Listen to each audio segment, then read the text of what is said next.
Welcome to Monday Night Therapy. That's kind of a catchy intro, if I can say so myself. I really like it. John, that's such a step up from the previous one. That's hats off to you. Who did it? I did. Awesome. I'm becoming a filmmaking, storytelling genius. You certainly are. That's a good lead in. We just need some, a voice. We need one of those voice people, and welcome to Monday Night Therapy. Do you think it needs to be a low voice? Like, I don't know. CNN. Or a sexy voice. Could be a sexy voice. Oh, well, I'll try mine sometime. I have a sexy voice. Your sexy voice? Yeah. Never heard your sexy voice, John. Well, of course not. Why would you hear it? Good God. Thank God for saying no. I'd never heard that. Okay. We have a lot of stuff. There's a lot of stuff going on out there on the sports world. And before we get into Nebraska stuff, apparently Todd has something he wants to get off his chest. I'm going to hide under my desk while he does it. Oh, man. Well, I'll tell you what, I'm a huge soccer fan. And you're a huge soccer fan. Huge soccer fan, football fan, whatever you want to call it. And with this World Cup, being halfway across the world, I got up one morning at 1:55 to watch a 2:00 kickoff. And that screwed me up for the next 3 days. And then I got up again at 3:55 to watch a 4:00 kickoff. And in neither one of those games did the U.S. play particularly well, which was really frustrating to watch. And, it's tough to see a team decline, a dynasty. And Nebraska fans know what that's like. Unfortunately, Nebraska's been wandering around in the wilderness for 20 plus years. And, hopefully that doesn't happen to the U.S. women's national team. I don't think it will be because there's a lot of talent coming back. But it was really frustrating to see the way that they played, and they didn't play particularly well. They only scored 4 goals. And, this is from a team that, in years past could light it up. I mean, they could score a lot of goals. And you knew that maybe it was an omen when they're playing Vietnam, a team that, 4 years ago wouldn't have qualified because they had fewer teams in the tournament. And so, it's really frustrating to me, the way they played. But what's even more frustrating to me, and I see I'm already going to piss some people off, but I don't care. He doesn't care. I think it's bullshit. I think it's bullshit the way that many people in the United States have treated that team. It's garbage. They represent the United States. They wear USA across their chest, and they lay it on the line for this country.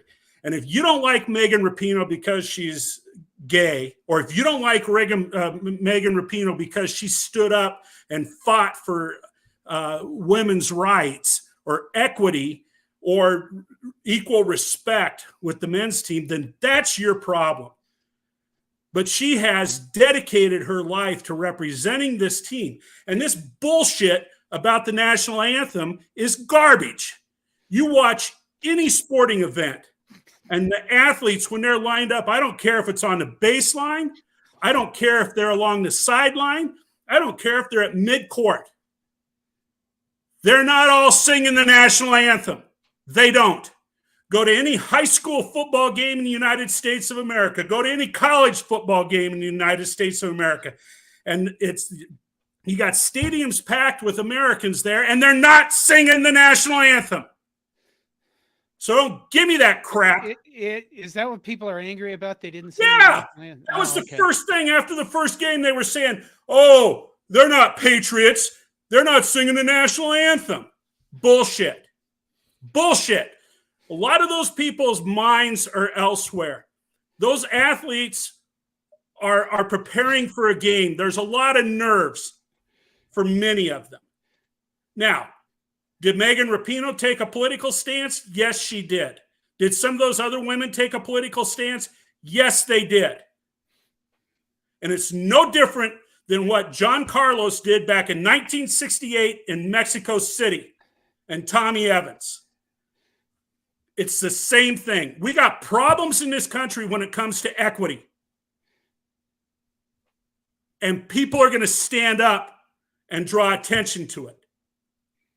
So I'm sick and tired of that shit that's being thrown at those women who have dedicated their lives to becoming better athletes and representing this country. Okay, do you feel better? Are you ready to go now? Yeah, I'll wait until we get to Stanford, and then I'll fire up again. Oh my God, I think that. Listen, I don't really pay attention to what athletes do with their politics, mostly because I just, I've got enough shit going on in my life that there's so much of this stuff going on that it's hard to keep track of. Plus, that's my way of bailing out of this situation. I do think it's kind of, you can root for your country's team when they're in the World Cup, for God's sakes. I think that's kind of, people that happy they're lost. I think that's a bit much, but they did not play well. Like you said, four goals in how many games? It was not good. It was horrible. They played horrible. Yeah, they were. The coach probably won't be the coach anymore. And there you go. Well, there you go. You're already pissing people off. What Ton 0? My God. Adiaton 0022. What is this shit coordination? Well, it's Todd getting stuff off his chest. That's what we do from time to time. Wade Farr says, sounds like Todd needs a hug. Do you need a hug, Todd? No, I'm fine. I'm good. I got my spotted cow. He's got his spotted cow. Linda did disagree with her. Where was that? Linda says, I was so happy that those women got eliminated. They do not deserve to wear the Team USA shirt. So that is a counterpoint, Todd. Well, Linda's entitled to her opinion, and I disagree with it. Totally. And I also drink Bud Light. So, oh my God. That's just a shitty beer. Well, it's cheap. You have, you have money. There's no fucking excuse for you. If you were 21 years old when we were buying the generic beer that was labeled beer, you have money. There's no fucking excuse to be drinking Bud Light just because it's crap. John, I bought the Bud Light. The Bud Light that I've drank in the last few months is what I had left over from the tailgate that we had set up at the baseball game. Oh, okay. So that's what that was. And I've said it before. I'm going to support Anheuser-Busch because I have some very good friends that are distributors from Anheuser-Busch. And they gave a lot of money to our athletic department when I was a principal and an AD. So, yeah. Was that family that you remember we went out to eat at like the Nebraska club and everybody else ordered a Budweiser and I ordered a Harp? That's a different one. But yeah, I do remember that. Yeah, let's move on. I've had my rant. We can move on. Okay, what are we moving on to? Fall camp. It's Nebraska football time, fall camp time. What do we know so far about fall camp, Todd? What have we heard? Sounds like they're working hard. Sounds like they're getting a lot of reps. It's important to the coaching staff that they install, this. Everybody talks about putting their culture in place, but, there's accountability. They're living in the dormitories. They're out there working hard. Of course, they put the people in front of the players in front of the mics that they, know have a pretty good idea what they're going to say to the media. So I don't think anything's, any different than what you hear in the past. But we know that they've split practices so that players get more repetitions, so that they have more opportunities to develop and develop their muscle memory and that type of thing. So Miles Farmer, since we were together last, Miles Farmer has entered the portal. Personally, I think that's a loss for the team. But, if he's not going to commit to the expectations, you let one person slide.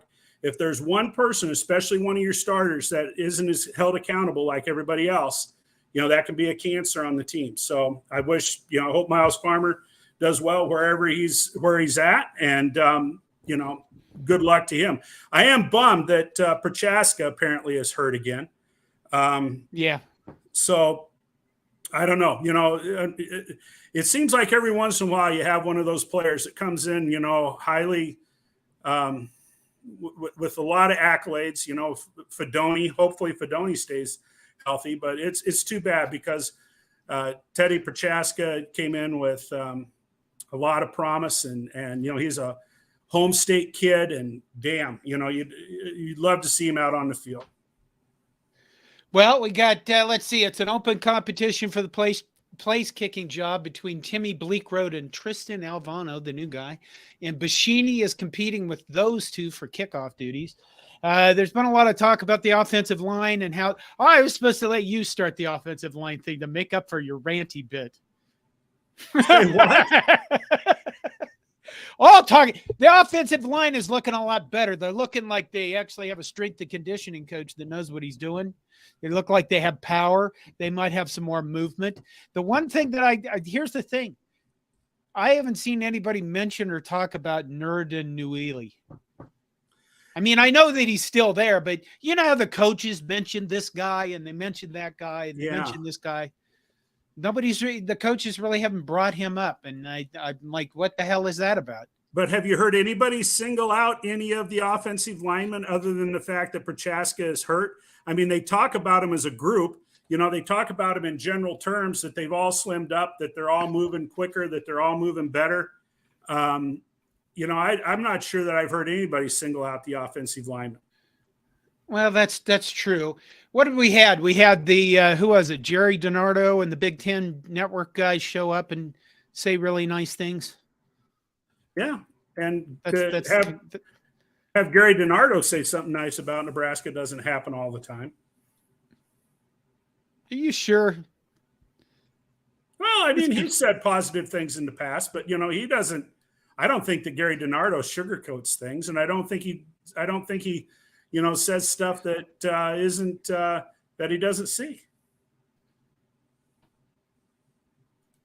Okay, and let's see. Oh my God, I just went away, didn't I? So you got Nurdin Nuili, offensive line looking better. Marcus Washington is injured but coming back very soon. Sounds like they're practicing a lot more than they did with the other guy that was in charge. And it also sounds like they're getting reps and more reps. Okay.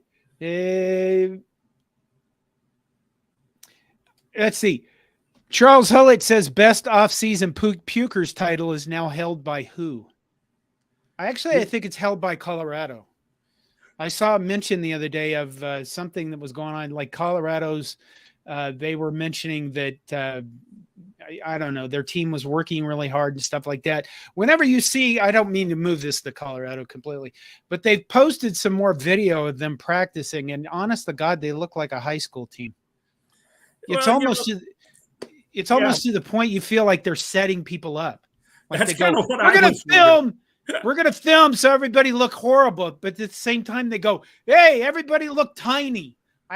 What's going on with Colorado with those things? Is that what you think? I'm not paying any attention. They're the second game of the year. I could care less about Colorado. Who cares? We were gonna hope to have the Minnesota guy on tonight, and I would like to talk to a Minnesota guy before the season starts because I'd like to see what the other side says about their teams. But unfortunately, the Minnesota guys I had in mind didn't respond to me because with that comment that you have up there from Charles Hewlett too, I haven't heard Matt Rule talking a whole lot about puking, so that's a change in the message from the head coach. So, but a lot of golf simulator time is way down from Roger Moore. I like that, Roger. That's a good one. Linda Wilkins says Teddy should be back for the first game. What I heard is he's gonna be back for the second game. And that, oh come on, Turner Corcoran's been in at left tackle. Yeah, I'm so put off here. I am slow. It's been a brain foggy day for me. Okay, let's see. We got let's see. Offensive lineman Teddy Paraska is out for a little while. Nothing long term, but he's banged up. Unfortunately, we think he'll be ready for the first game, Rule said when asked about left tackle. But we're working Turner Corcoran. We're working Gunnar Gautala. We're working all those guys on the O-line. So there you go. I'm going blind too. Corcoran at left tackle. I think that we have, when it comes to the offensive line, well, put it this way. I think that we have a decent 5 or 6 guys as the first guys. And I probably said that before. Wow. Thank you, Branson Club.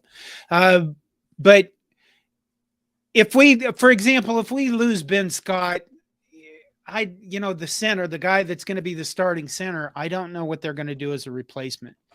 Because keep in mind the center makes the line calls, right? The center is responsible for making calls for pass protection or what kind of blocking they're going to do or how they're going to slide, things like that. So centers are kind of like quarterbacks for the offensive line. And that's going to be the case in this, new offense we're going to deal with too. So, when you look at this kind of stuff and you look at the complexity of the offenses they run now at Division I or probably even in high school, and you realize that some of these guys, it's not just that the quarterback has to know 84 million iterations of something. It's the center has to know everything that's going on too. So I guess that's my biggest concern about it. I haven't really seen, go ahead. Well, they got to have depth, because, the offensive linemen are going to get banged up. And so I have, they've talked, Matt Rule has talked highly of the offensive line. He did in the spring. He's made a few general comments now, recently about the offensive line. They're going to have some depth, but I don't think, maybe we aren't going to hear a whole lot in terms of details and that type of thing before the first game. Maybe that's something that they just kind of keep under wraps. Okay. Branson Chab gives us $4.99 for a super chat. You can do that and support us, which is greatly appreciated. And he asked, Nebraska at Colorado score prediction for the hype for the game is still insane. Do you want to make it? Come on, Todd. I know what you're going to say. You're going to say 35-21 Nebraska. Aren't you? Yeah, probably. I think we're going to, Colorado plays TCU before they play us. Yeah. So we're going to find out if Colorado actually has a football team. I'll keep that up there for a minute. We're going to find out if Colorado actually has a football team when they play TCU. And I think TCU is going to be kind of, they made the college football playoff last year, but they're going to be kind of depleted, dilapidated. They graduated a lot of players on that. But he also brought quite a few in the portal. I think that TCU team, it was an outlier last year. I think that's one of those cases where Coach Sonny Dykes, right? Yes. I think that's just one of it. I think it was a perfect storm. I think they got the right people in the right place at the right time. I will find it. I'll be surprised if TCU is at the top of the conference this year. Fred Sacco says Nebraska 24, Colorado 13. Ugly, clunky game, but we win. Fred, that's really safe for you. I think that this is going to be a game where it's like 48-20 Nebraska or something. 35-21. Oh yeah, 35-21. That's the standard. That's the standard Todd score. In case you're just joining us, that's pretty much his prediction for just about everything. I don't think the Colorado game is as big as Minnesota, and I've probably already talked enough about No way. But Colorado is certainly a game you don't want to lose. Nope, you don't want to lose it. But the Colorado is the second game of the season. The most important game of the season is against Minnesota. They gotta be geared up and ready to go. Plus, it's a conference game, and I understand that a lot of people. I'm a fan of the Big 8. Not the Big 12, but I'm a Big 8 fan, and I didn't like Colorado at all, especially when Bill McCartney was there. Couldn't stand him. But by the same token, the Minnesota game's a much more important game than the Colorado game, at least in my opinion. David Matney says we win by 14 without the onside kick. I like that. Does that mean there will be an onside kick, David? So we're going to still win by 14 with the... Brian Bauer says Colorado is really short-handed on the D line, didn't get enough linemen in the portal. That's the problem with the portal with linemen is there are not everybody needs more defensive linemen. Everybody needs more, and there aren't that many in the portal, and especially the good ones because they're already bought by the time they get into the portal. And so when you look at we can make stuff up in the portal, you can in a lot of areas, but not on the lines, not on the offensive defensive line, and unless you're just bringing guys in for depth. I missed a comment I wanted to do here. Fred Sacco says, what do you want from me, John? Geez, try and be logical. And John shits on me like our former head coach shat on common sense and reason. I didn't shit on you that hard, Fred. Come on, you son of a bitch. Okay. The other, I remember another guy I wanted to mention about spring or fall or whatever this is. Tommy Hill. Tommy Hill he arrived at Nebraska as a receiver. And I think he came as a D-back, and then they switched him. Did they? Mm-hmm. And then he went back to D-back? Yeah. I think that the very few times we saw him on the field that he looked like a very, very athletic guy. I think he is incredibly athletic. I don't think he was a very disciplined player. If memory serves me right, there was a time where he took a kickoff about 3 yards deep in the end zone and thought he'd run it out. Some he of did that more than once. Yeah, and I think defensively he was such a risk taker. That's why they ended up moving him to wide receiver. He didn't take calculated risks. So I think the kid must be incredibly athletic. Matt Rule and the new defensive back coach both have spoken highly of him. So I hope he does well because you want the good athletes on the field. Okay. Well, Branson Club comes in with another super chat and asks, what does Minnesota's team look like this year? This is why I really wanted somebody from Minnesota to talk to us. They're going to be really big on the line. I think here's the key with Minnesota. I think that they got, they have, 3 offensive linemen they have to change. They have to, starters they have to roll over on the offensive line, but Minnesota's pretty good at developing players. They have a new quarterback whose name I need to learn, Aiden Kalukalakis. And I think that he will be a much better quarterback than Tanner Morgan. Tanner Morgan at Minnesota had a very excellent sophomore year, and then he was never able to repeat it. I think Minnesota is lacking a little bit in the receivers and explosiveness. I want to say Javon Wright is still there, and some of the guy that's been there. Come on, one of the guys that went to media days. Andy talked about him. I can't remember. He's been there like 18 years. But I don't think they have receivers like they had with the guys that went to the NFL, like Rashad Bateman. But they do have probably one of the better tight ends in the Big Ten in Span Ford. So they don't have Mo. Mo Ibrahim is gone. And that's, and they probably have a good running back. I mean, they probably had somebody solid. But Mo Ibrahim, my God, he tore Nebraska up. I mean, every time we played against those guys, he just gashed us. I think what's going to be interesting, I guess, about the Minnesota game is that Minnesota's I don't think Minnesota has Tyler Nubin, one of their defensive backs, is an excellent player. He should be all Big Ten, ball hawk type guy.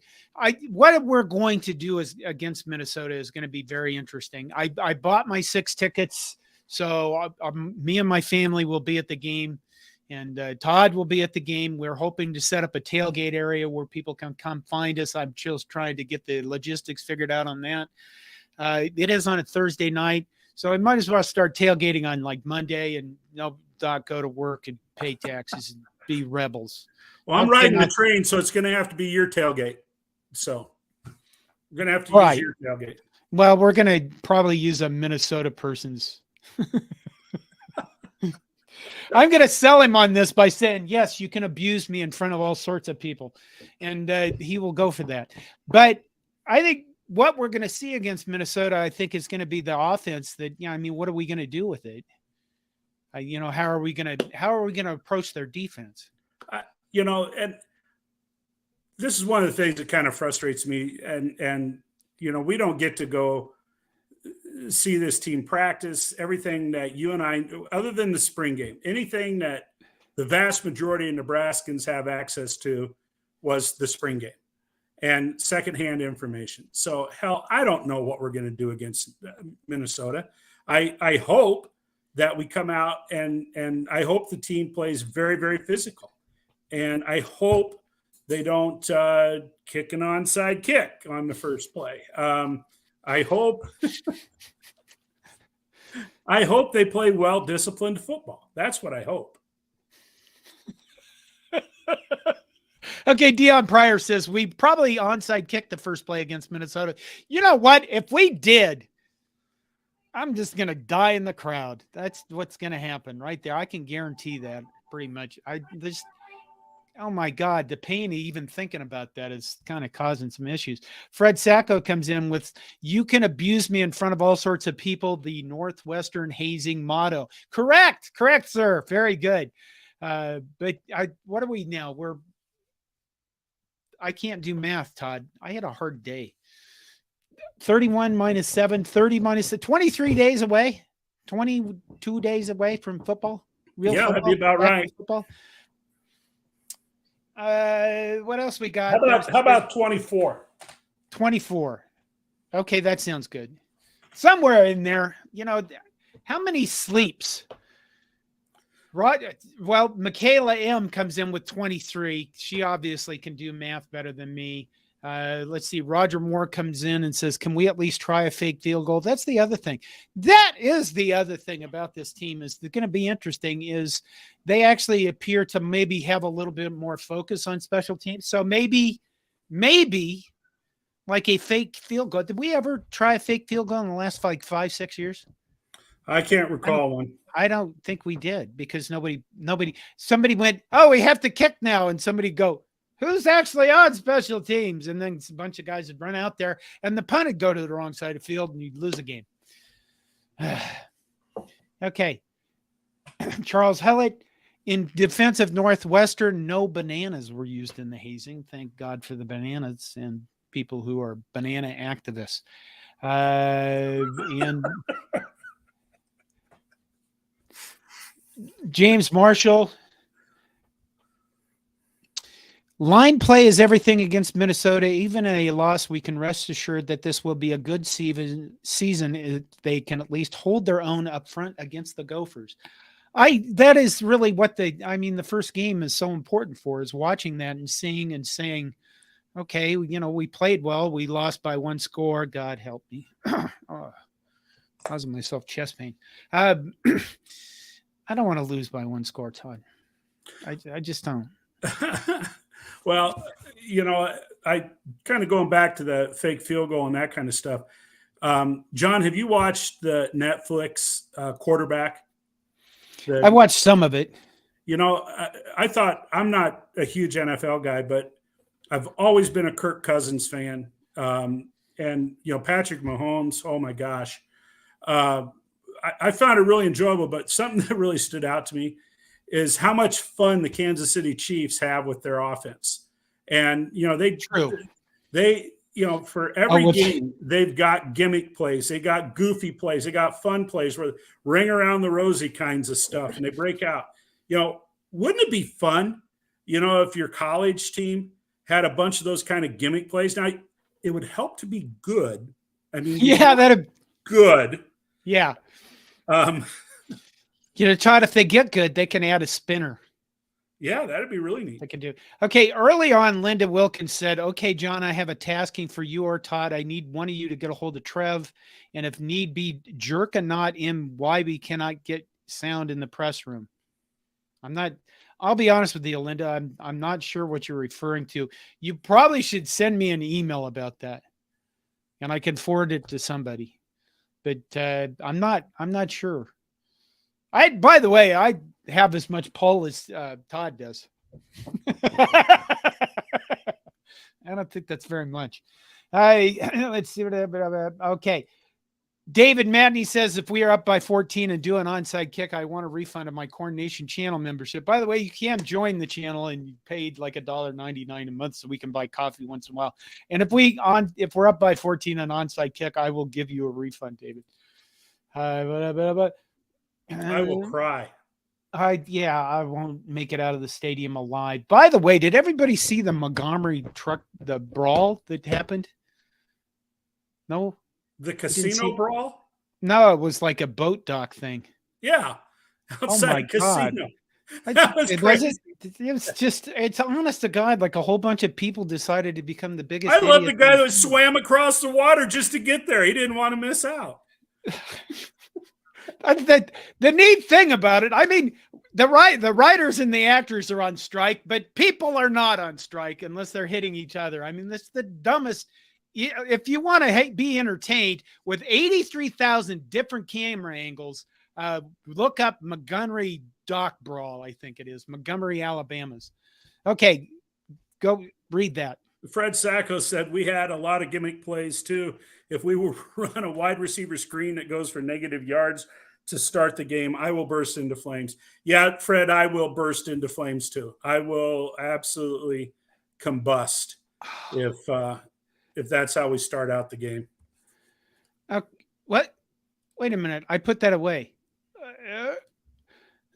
If we run a ride with negative yards to start the game, I will burst into flames. That one, John. We just did that. Well, I didn't get. Those you didn't get to say anything. Yeah, those are constraint plays. My podcast etiquette is lacking right now. I'll get better. There's a constraint plays when they run those. What a constraint play is. Ideally, they're constraint plays. Okay, you're right. Ideally, they are. Constraint play is something you run to keep the defense honest. If you think that linebackers are coming in too far and coming in down on the run and crunching into the box, you run one of those wide receiver screens, and it pulls the defense back out and says, you need to watch the outside, so we're going to run this stuff. You know what? Okay. Linda Wilkins says you can never hear the questions in the press room, only the answers. Yeah, they've always done that way. Every once in a while, I think at Big Ten Media Days, they passed around a mic because they actually were on TV. But yeah, they've always done it that way because, mostly that's for the guys that are doing media stuff and none of the rest of us, especially when they ask really stupid questions, which is enough of them. Let's see, we're up to about 35 minutes. Roger Moore says, do the Turner Gill bounce pass. I think that's illegal now, isn't it? Not if you do it. No, not if it's a backwards pass. No, that's true. David Mantney asks, what is Donovan Raiola going to do differently as a coach this year that he didn't do last year? What do you think? Work with people that have years of experience under his tutelage, I guess. Probably coach the way that he had been coaching when he was with the Bears and at Notre Dame. It would be my guess that Scott Frost asked him to do some things maybe that he wasn't totally sold on or bought into. Again, I think we have to put our faith in the head coach. And the head coach saw something with Donovan Raiola. And I do not believe that the only reason he was retained was because of his nephew. I think that they saw value with him for whatever reason. Okay, what is Donovan going to do differently as a coach this year? Here's the thing about the Frost offense is it really didn't, how do I say this? Congruency, would that be the word? Normally when you have an offense, you try to build plays on top of other plays and, there's some kind of sensical game plan that happens. And Frost's offense really just looked like he literally was looking at it. It just said, well, let's try this one. Let's try that.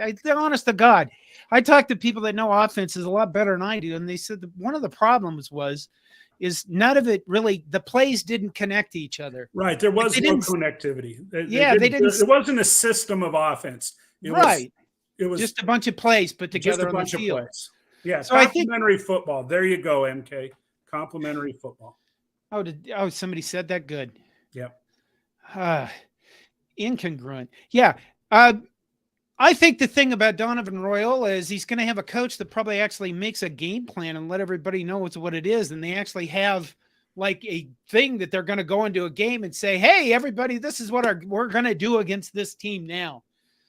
Because that's kind of what they want to do. That's normally what you do it against an opponent is say, here's the weak points. Here's what we're going to try to do to take this guy out of the game, identify their key players and try to move them around so that you've removed them from like attack points and things like that. I think when you're a coach and you don't have any faith in what's going on, it's damn difficult to, what do you want me to do today? Well, I'll teach them how to block. I'm not saying that's what happened, but it almost sounds like it. It just sounds like somebody was making shit up as they went, and that's not a way to do anything. Okay. Yeah, I mean, Scott Frost probably his greatest strength, maybe his only strength, was play design, because he could really come up with some imaginative plays. Yeah. A lot of times, they would really pop for some big yards that were exciting, but there was no system, system to them. Charles Hallett, have you guys noticed a different build on the players this year versus last year? The weight training is completely different. They are talking about that. There's been some articles about how they look. They look a lot better. They don't look fat and chunky. Replacing fat with muscle. Some of them, are roughly at the same weight. They had to put some more weight. They put more weight on the center, Ben Scott, because he's going to face defensive linemen that are bigger than what he faced in the Pac-12. So I know that he's bulked up a little bit. People also say, you got Ben Hart. They've changed his body a lot apparently. And I guess, Nate Hutchmacher, Nutmasher. He's Nutmasher. Did you see he did a commercial like the Coldest Crawford did last year? No, I haven't seen that. He did. The polar bear did a commercial with the HVAC people. I hope he made a lot of monies. They say that they've changed his body quite a bit as well. So, those are positive things. Those are good things to hear. Okay. I'm gonna pull up Branson Chab's third super chat. Thank you, Branson. I really appreciate it. It would have been wild if Colorado and Utah had joined the Big Ten. I mention this because they fit the Big Ten more than Oregon academically. Are we going into this, Todd? Do you want to go into this now? Well, yeah. Do I need to get under the desk again? Well, I don't want Colorado in the Big Ten. No, I don't either. And the bottom line is that I'm really sad because up until this last weekend there was still a little bit of geographic divisions.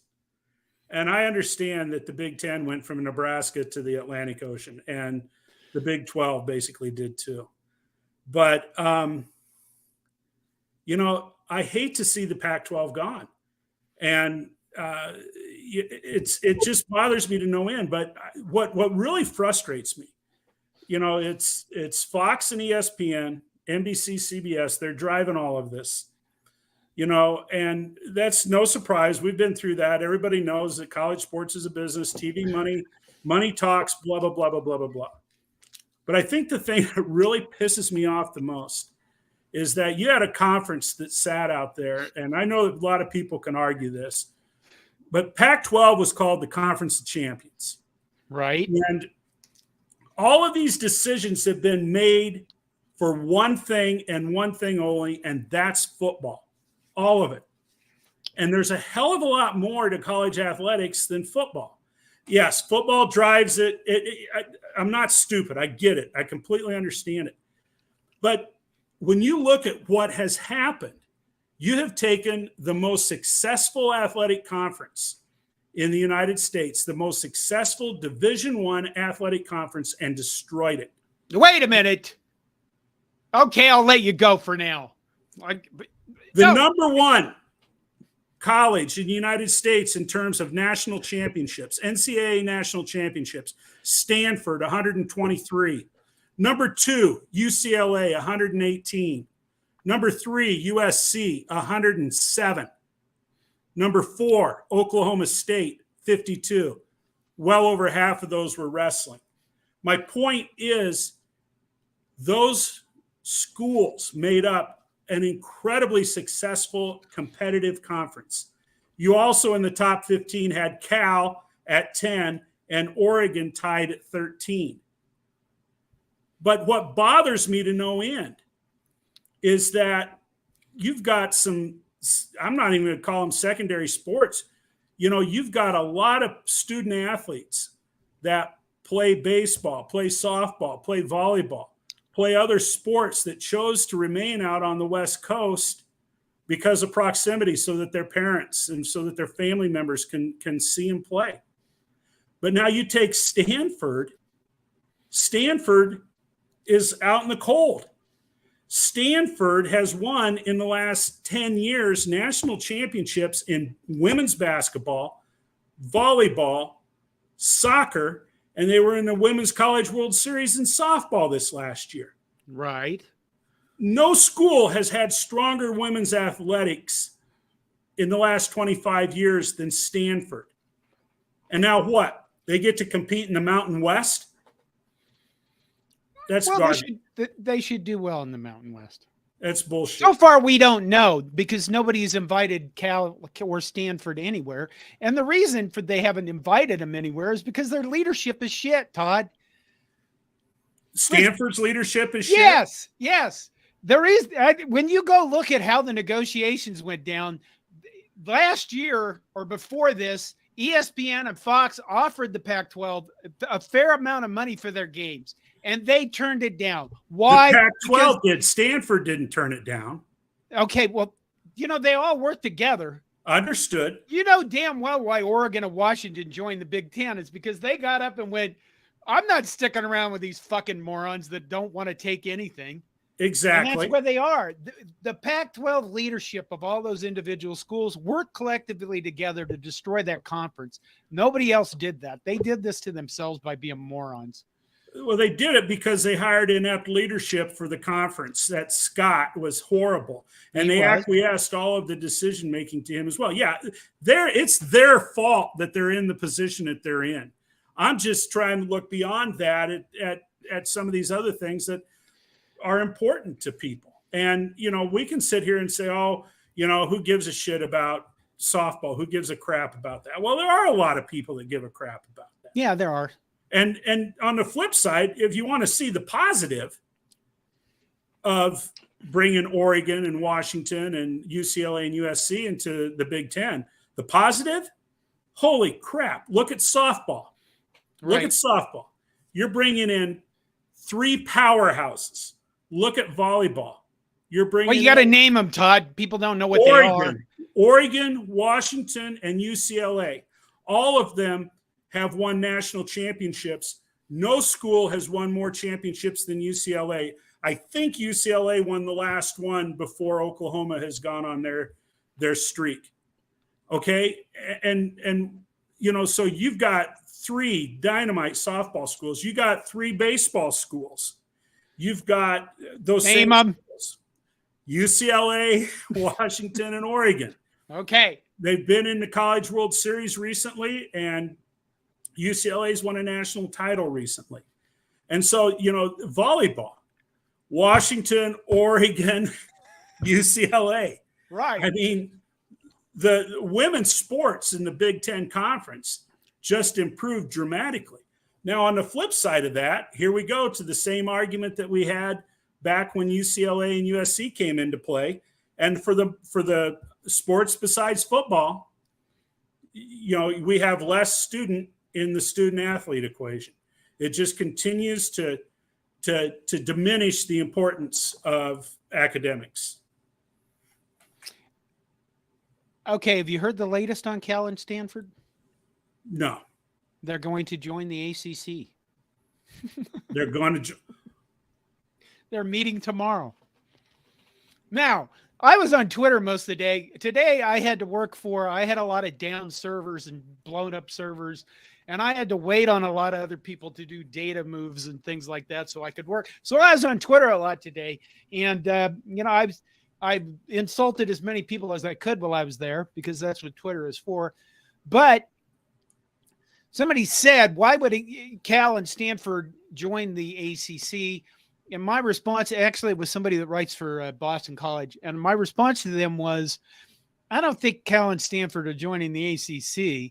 I think the ACC commissioner is under a lot of fire because Florida State is unhappy.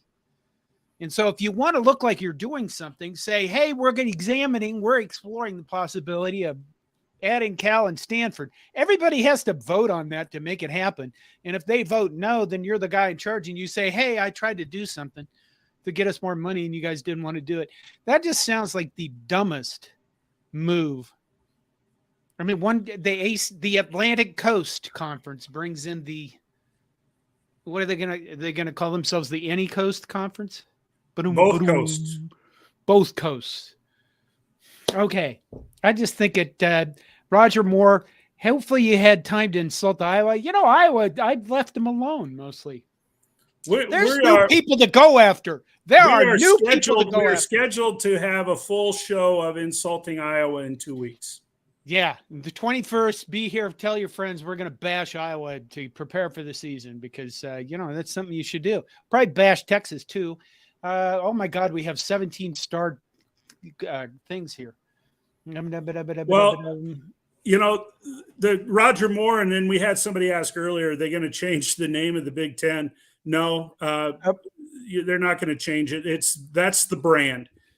Big Ten is a brand. It's easily recognized, and they'll stick with that, in my opinion. So Roger Moore says, will the Big Ten ever change its name to reflect the actual number of teams? Here's the thing Roger, when you wrote that with the numeral 10. When we get stuff from the Big Ten Conference, they are damned adamant that we are spelling it out. It's not 10 the number, it's 10 the word. So Big Ten is a name.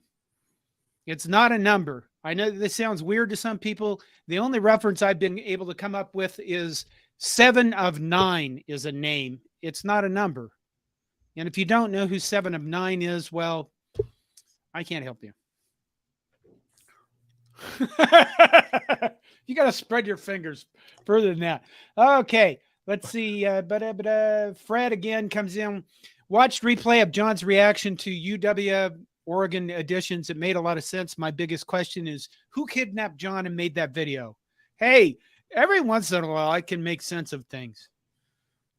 If it's during the day, especially, at night, I become way more sweary and incoherent, which is probably why you people enjoy showing up for these things sometimes. Sweary and incoherent. Let's see. Sweary. I haven't been too sweary tonight. I think last Thursday with Greg was not a good day for me. I was very sweary. Brian Hale writes, or Hula, excuse me, I don't have my glasses. Brian Hula writes, Nebraska and Texas started this 15 years ago. Yep, they did. And irony of irony, it might have been longer than 15 years ago because the Pac-12 reached out and tried to get Texas and Oklahoma to join the Pac-12 conference. Yeah. That's where this all started. And Brian, perhaps, that's what you're referring to. But, fuck Texas. I mean, we have to do that on the 21st too, just because, Texas, for God's sakes. So bring your fuck Texas jokes with you also.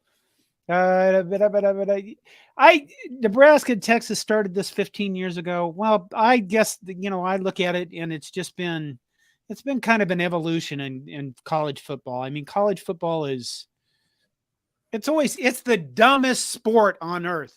It is literally the dumbest sport on earth. I like how people now are talking about, oh, there's going to be I saw a quote from Mike Gundy from Oklahoma State. There's going to be all these conferences that have all the money and they have all the stuff and blah, blah, blah. They're going to get all the stuff and they're going to win. Okay, Mr. Gundy, you've been in a conference for fucking years where Texas was in the same conference as Iowa State. And if you compare those two budgets, you already lived with the haves and the have-nots. Your problem is now you're going to be one of the have-nots. So you never whined about it before, you ass. Now it's an issue. See, that's the problem I have with a lot of this. David Kennedy says, I think Stanford will go independent. No. Might not be a bad idea. They don't have the cachet to, they don't. Cachet. The chutzpah, the prestige, the name. Okay. What are they going to do? Play Notre Dame 8 times? Well, maybe.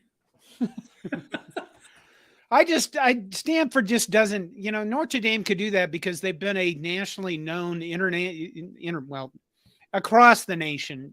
They've been known since the 1920s as Notre Dame, and that's why they can pull it off. And you'll notice that Notre Dame is also just independent in football. They are in the ACC for all their other sports. Yeah, and you could kind of look at this, and there's been the question out there about, well, why can't they just do this for football and leave all the other sports alone? Well, I guess because they've never done that, and you're already talking about mostly idiots running all these conferences in these schools anyway. And then they have to, if you said they had to do contracts where they'd split all that stuff up, all their brains would explode, and then we'd have that mess to deal with, all this horrifying university president death from brains exploding. But it would be complex, and I don't know if they care. I think they say they care, and they just don't care that their student athletes are going to be flying all over the frickin' nation. And, we care about the health of the student athletes. Bullshit, yeah. You do. You never have. No, they haven't. All right. Oh, my God. Branson here is just, I like this guy. Branson with another super chat. I will certainly miss being in the Pac-12 because of how they valued our athletes. Instead of away games in Arizona or California, we will now have to go to West Virginia. Branson, who is your team? Did he mention that? Well, must be Utah. Is it Utah? I've always, Utah's always talks about away games in Arizona. So the only other two schools, there's only 3 schools going to the Big 12. See, that's called deduction. I deduced that. Could be Oregon. Well, but Oregon's not going to go to West Virginia. Different conference. Oh, yeah. What am I thinking?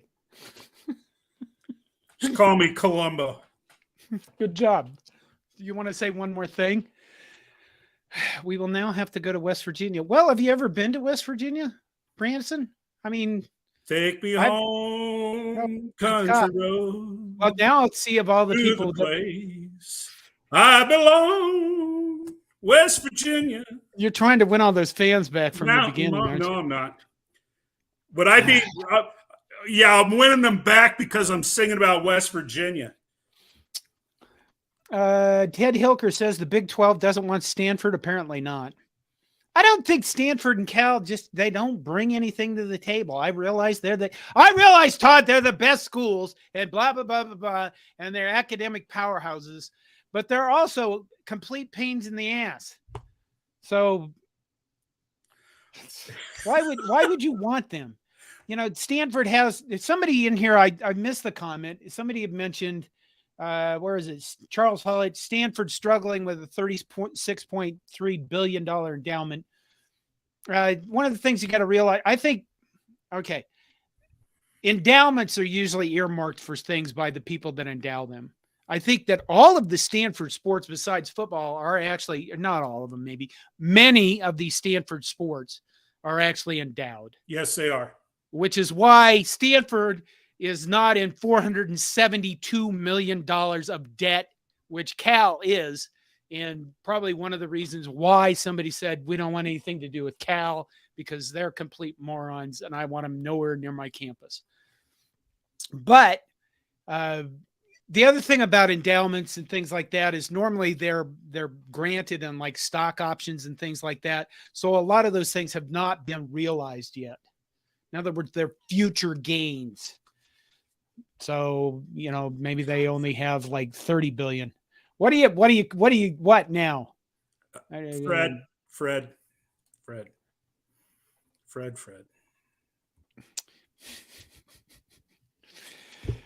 Fred Sacco says our former head coach used to brag about his endowment, and then it went away before I got to the end.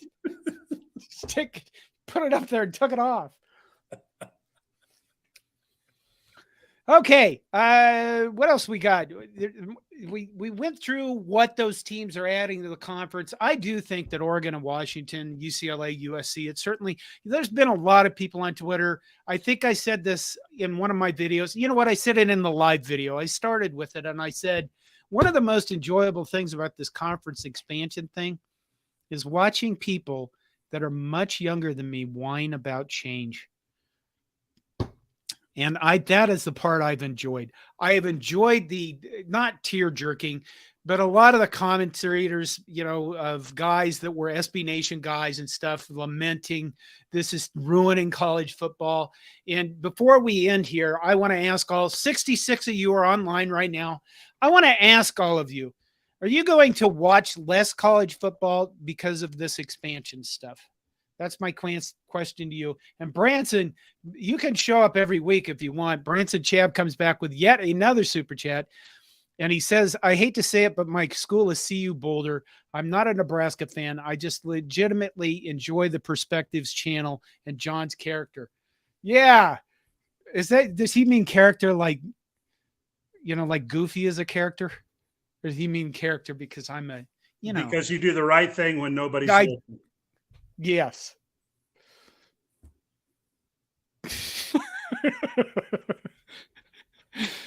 I do appreciate you showing up, Branson. We won't give you any shit about fun having you here tonight. So, and we do encourage teams from other schools just because, it makes it more fun. Even if we're going to abuse it, even if you're in Iowa.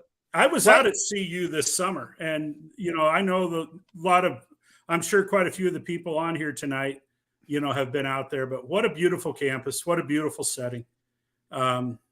Just really, really, really neat. We enjoyed the time we were in Boulder.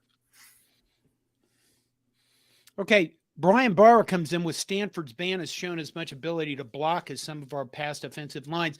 That is one thing about Stanford. If you wanted Stanford to join the Big Ten just because their band would abuse Iowa again, I would say, hell yes, every day and twice on Sunday. That would be that's the biggest positive to having Stanford in the Big Ten. It would have been. I mean, because every band in the Big Ten, 90% of the bands in the Big Ten are like big time, highly structured, traditional marching bands. Yeah. Very much so. And then you bring those clowns from Stanford.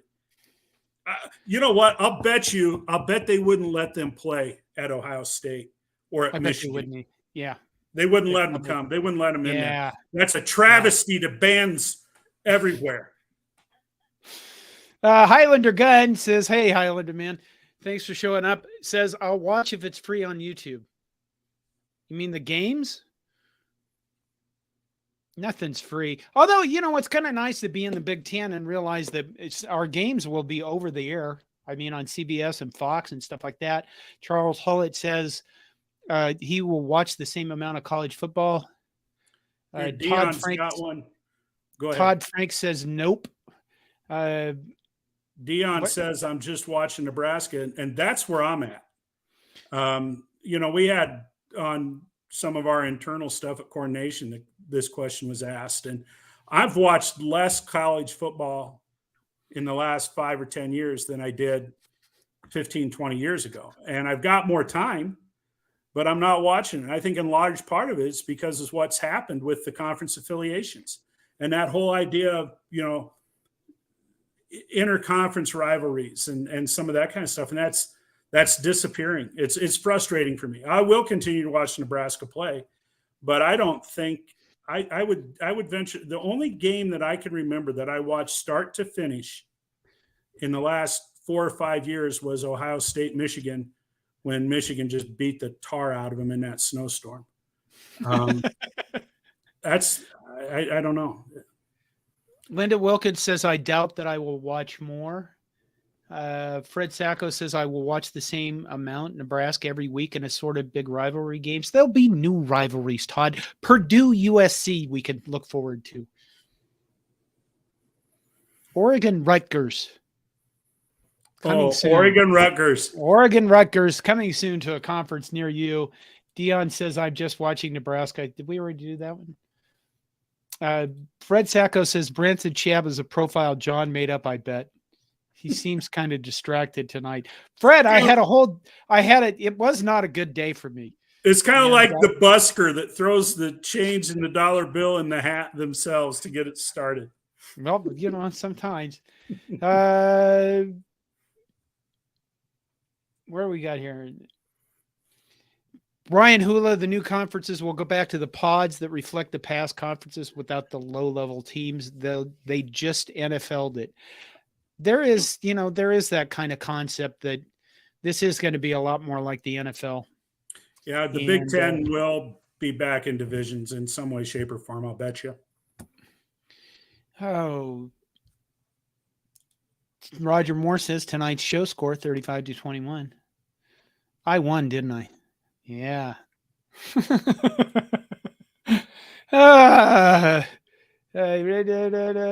Okay. Fred Sacco says after Todd, see that? The English is gone. After Todd's onside kick to start tonight's show, it really came back.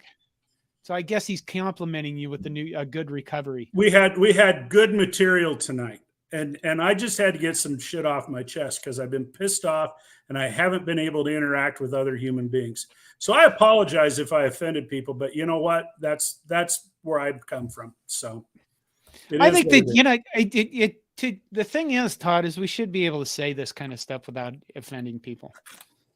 I mean, we're a country full of diversity and, different opinions and different people. And I think really people should be able to have their own opinions without everybody going ape shit insane about them. Like Stanford doesn't belong in a conference. I should just be able to say that and not have anybody get all angry at me.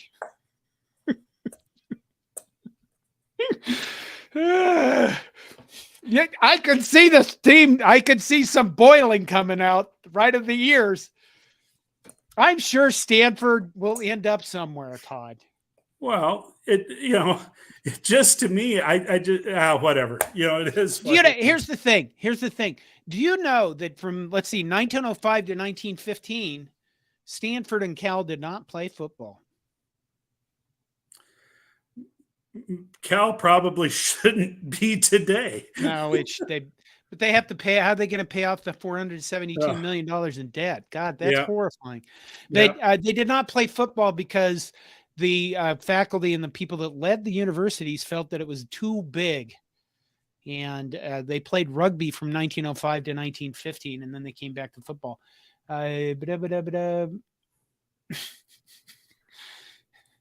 Let's see. Jack the Ripper comes out with a banger.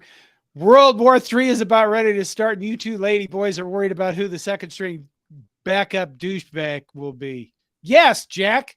Yes, we are. That's because that's what we do. And college football is the way that we escaped all this talk about World War III and things like that.